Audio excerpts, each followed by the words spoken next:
Pa, I love you. I thank you so much for everything that you've ever done for me in my life. Every thought and prayer that I know that you have had for me and my family and my kids. Wow.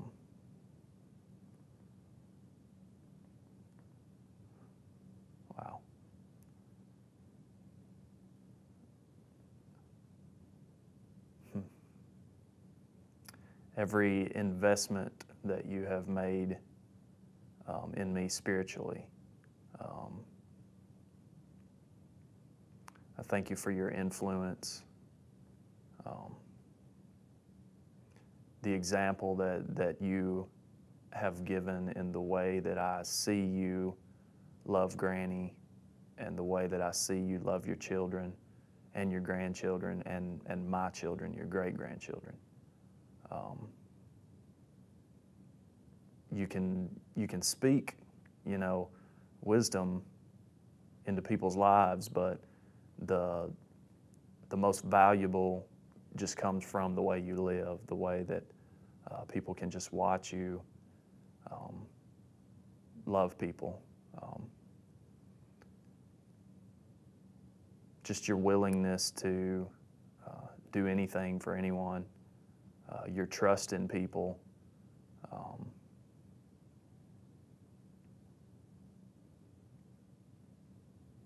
I'll never forget that type of stuff,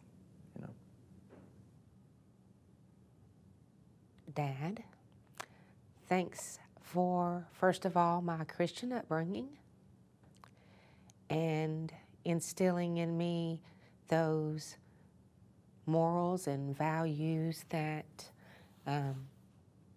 I still try my best to use today, and that my financial awareness, and that I appreciate the pride that he has always taken in me, and that I am very proud that he's my dad. And everywhere I go, if they don't know me, I always say, "Do you know Jesse Bradley? He's my dad." And I will always be proud to say that. And I just thank you for the man that you are and the woman that you raised me to be. Jesse, we've had a lot of good times together. Maybe we've inspired many a soul to come to God. I love you beyond belief. You're one of my greatest inspirations in this life, and I want your trip to be easy, and I want you to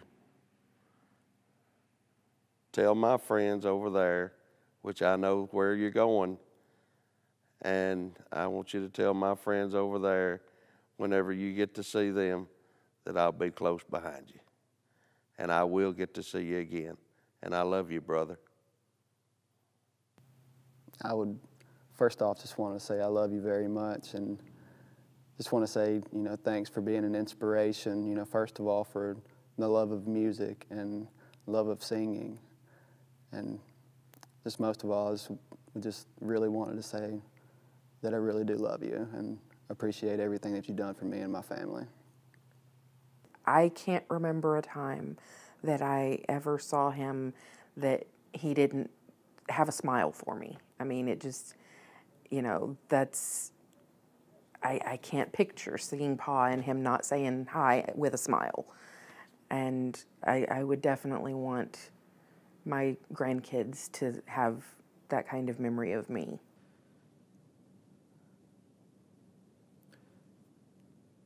Dad,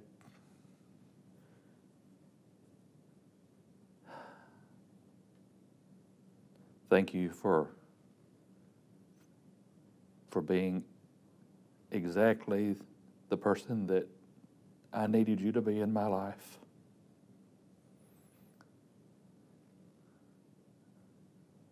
I couldn't have gone through a lot of things that I went through without you there. You taught me so much through my life, all the way from when I was a young boy to probably one of the things I'm most proud of is the way you taught me a sense of business, because I was able to see how you conducted yourself and earned a living in more ways than one. And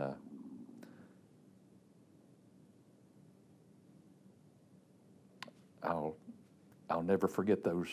I'll never forget those things. I guess I would say thank you first and foremost for everything, for the time. I mean, we've had 32 years now, and several people I know don't have a fraction of that time. So you have to enjoy what time you have, and I've definitely done that. I would say that since I've had kids, I've had far more interaction with Pa and Granny as I did before Dayton and Gentry was ever born, and I'm more thankful for that than anything, because it allowed me to see a different side of him, that although he was only 9 houses down the street, I learned more and grew closer to him with my kids and through my kids, I believe, than I did in the 25 years beforehand. So, as we advance in life, it gives us more opportunities to spend and grow and get to know somebody a little bit better. And for that, I'm thankful that through my kids, I've been able to do that. Pa, you've meant more to me than I've probably ever voiced in various ways. I've enjoyed many conversations sitting on the couch next to you. You've taught me more than you probably realize that you have. I know that your health isn't what it used to be, but you've always been known for going. You've always gone hard, and I look forward to seeing you do that again one day. You've been a blessing to me, to my family. I'm glad that my children, my girls know you. They are old enough even now that they will have fond memories of you. I'm proud of all the years that I've had with you. I'm 35 years old now, so 35 years of my life, getting to see you, learn from you, all the help that you've provided to us. We can't thank you enough for that. And I hope to one day be able to set an example for my kids and grandkids the same way that you have throughout your life. Brother, we were taught at a very early age that life was short, and as we see it today, it is short. We've both reached an age where that we're smart enough to know that we don't have a lot of time left in this earth, but can certainly be thankful and proud to know that we lived a great life. We had to give Dean up a few years back. That was rough on us. And one of us is going to have to give the other one up. And when that day comes, I know that we're both prepared and that we'll see each other again. Pa, I want to thank you for how you have loved your family. The way you've loved your children and your wife has spoken to all of us, to the grandkids, and in particular to me. Thank you for the example of leadership, the example of making wise investments and wise choices for your family. Thank you for putting on display your faith and your heart for those that God has put in your life. Even today, when I see you grin when you see Rosie into the room, or when you see one of us come back home, it is a beautiful thing to see the way you've loved us.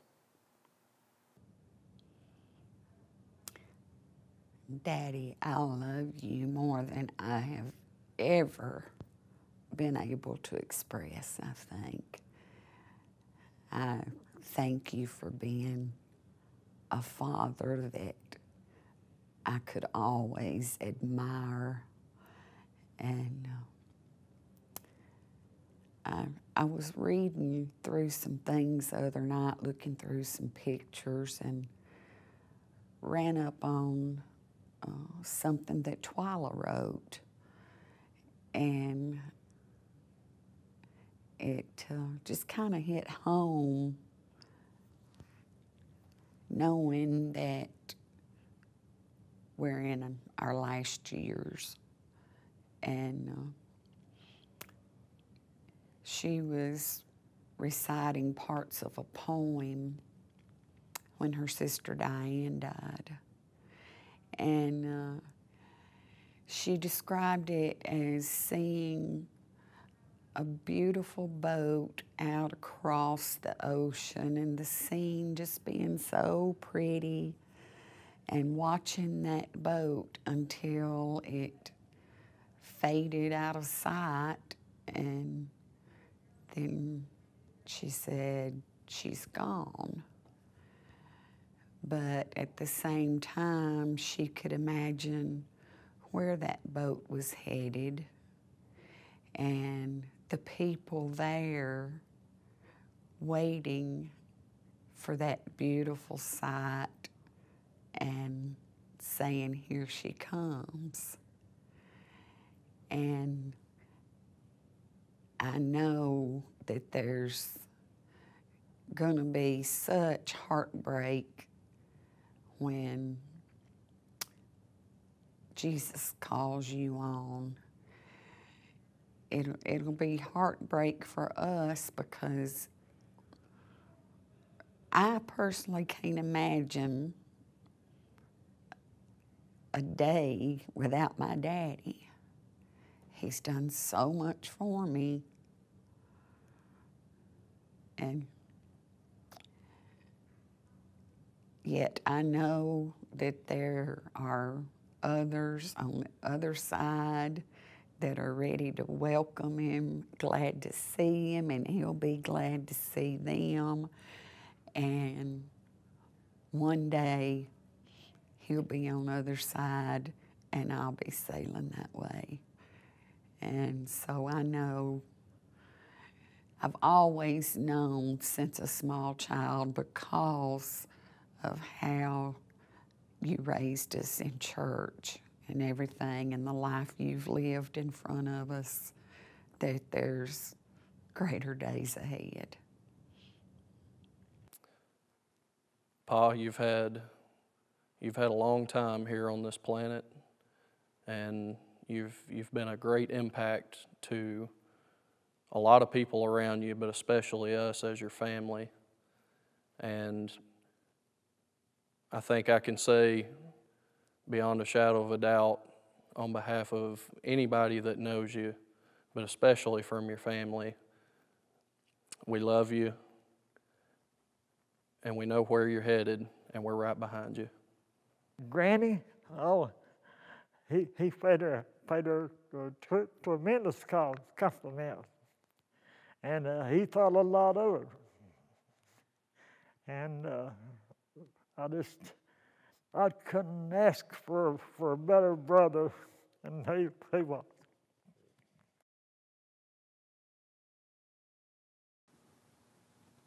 I'd say, Jesse, I love you. And I've always loved you. ever since I was, I guess, before I knew what love was. And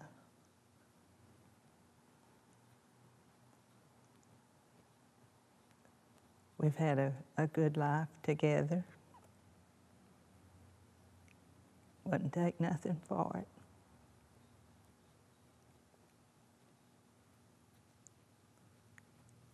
And we've had 3 good children.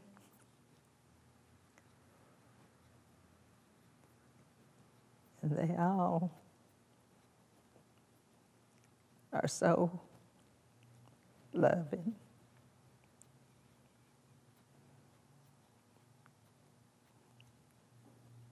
If I need anything, all I have to do is call one. Here comes all of them. If it's sickness, especially.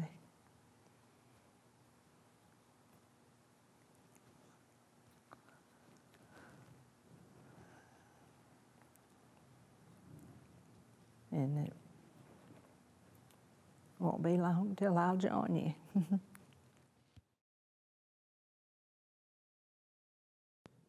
I am standing upon the seashore.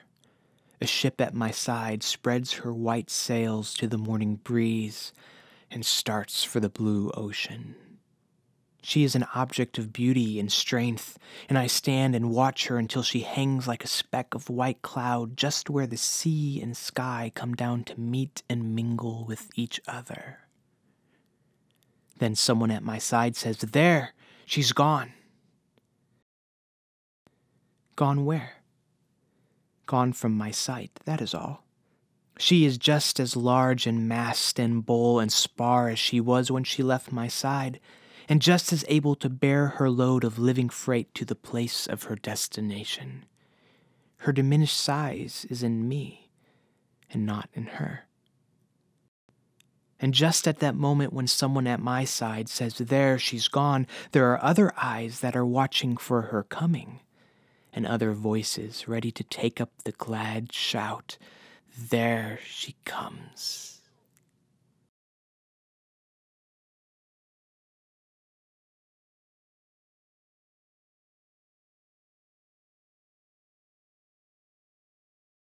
Growing up, and we didn't have no money.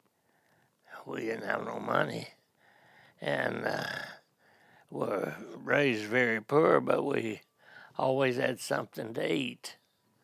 Never went hungry.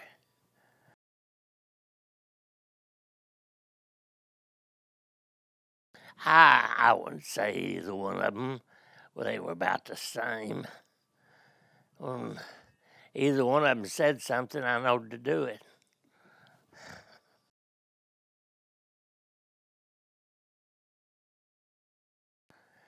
A lot of them. Which one do you think? Which one's your favorite? Well, I would say when TV first came out, why, there's a gentleman up there at a store in our community, and we would go up there on Friday or Saturday night and watch wrestling on his TV. He had it. Sometimes he'd set it outside, and well, everybody could see it because he had a big crowd up there.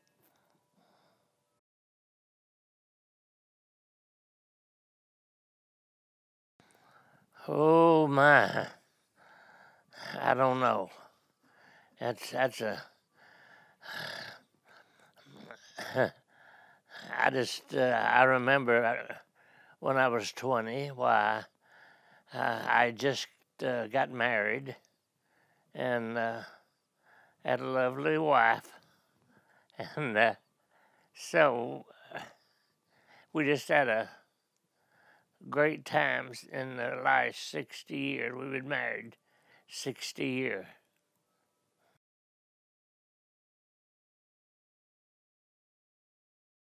I've had so many, I don't know. You want me to go through all I had? Well, which one do you think helped you the most, or did the most for you? I guess a Ford glass plant when I went to work for them, because I worked 22 years with them, and before that I quit and went business for myself.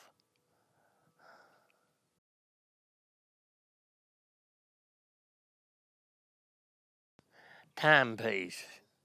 Why'd they call you that? It was a guy came through and he claimed he had his family with him and he was in need of money real bad, and he wanted to pawn his watch to me for a day where he could get to a motel and spend the night. And I let him have it, and that's the last I saw of him. So they started calling me Timepiece because of that.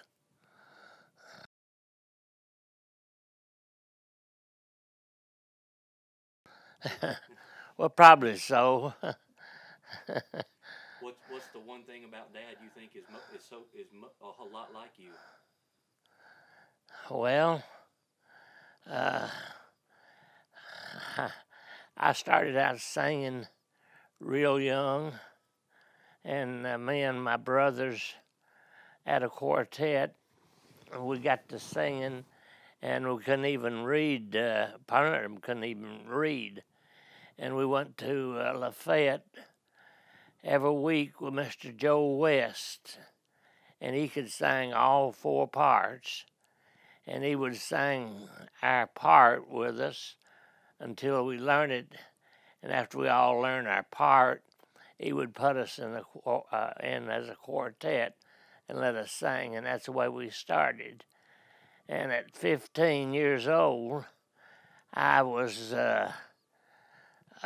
sang on the Wally Fowler All Night Singing at the Ryman Auditorium, and met a lot of people down there. Calvin Newton and James Blackwood and just different ones.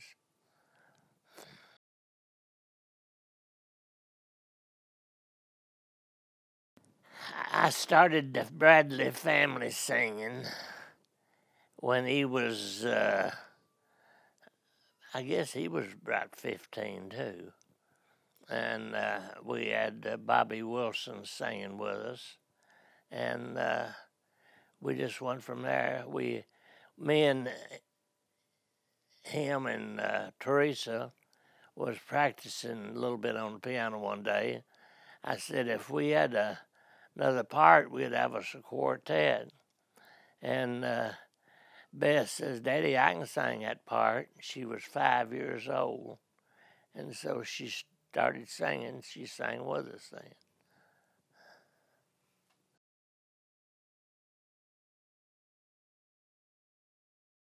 Oh, I guess when we were singing, we sang at some different places, but one place I remember, or two or three places, why I was,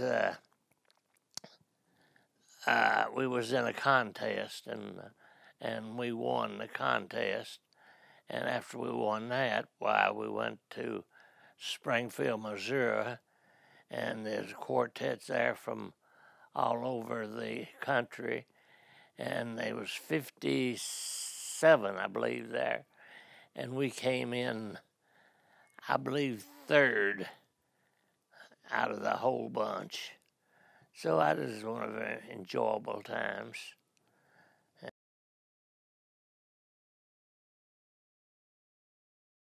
When the children was growing up, and being sick or something like that, why, it wasn't no good feeling as it is to any parent, seeing their kid sick, not knowing what to do.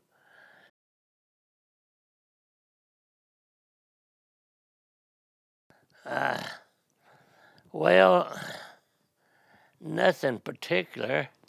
I mean, there was a few little minor things happen, that would kind of draw my attention, but nothing really bad about the children. They grow up, and they were good kids. They done things that I didn't want them to do, I'm sure, but I done things that Mom and Dad didn't want me to do.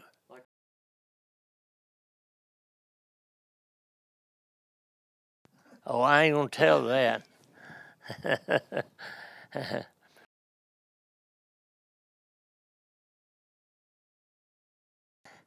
I guess the first one was probably my favorite because you might say much of a vacation while we went to California.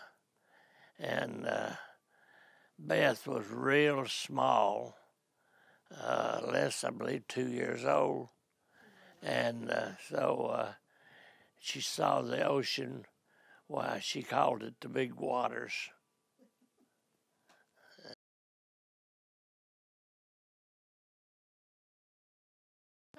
I used to be pretty good playing jacks, and I could always beat them at just about any game that I wanted to play, and we just had a lot of fun like that.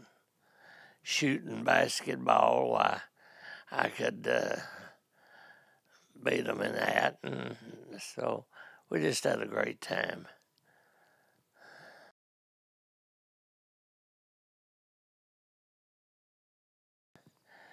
Just tell them, just try to raise them right.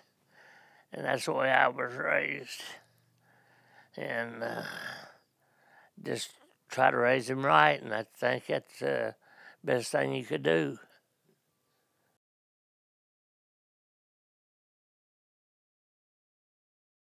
Oh, Lord, I don't know what that could be. It's nothing particular, but my memory's not as good as it used to be. And of course, there's some of it I might not want to remember.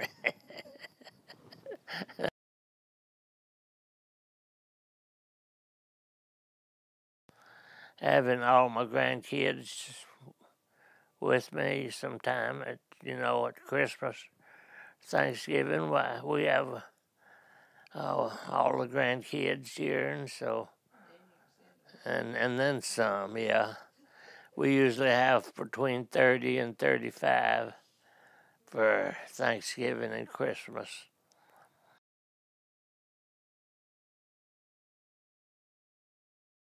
That's the good part of it. You're glad to see them come, but you're tickled real well when they leave.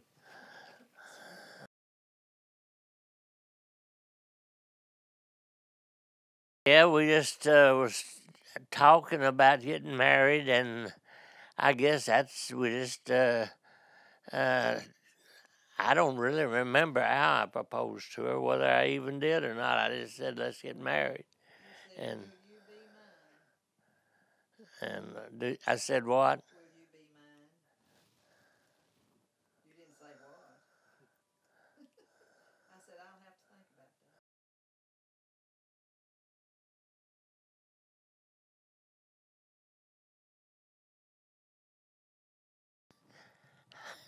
that. I love her, and she's been a great wife to me.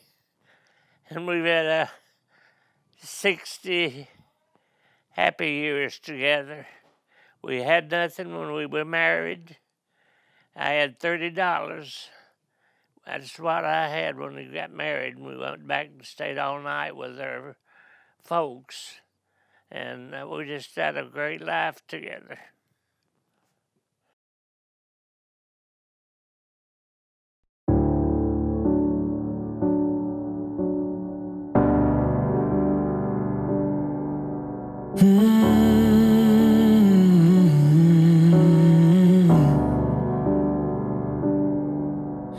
This little light of mine, I'm gonna let it shine. Oh, this little light of mine, I'm gonna let it shine. This little light of mine, I'm gonna let it shine, let it shine.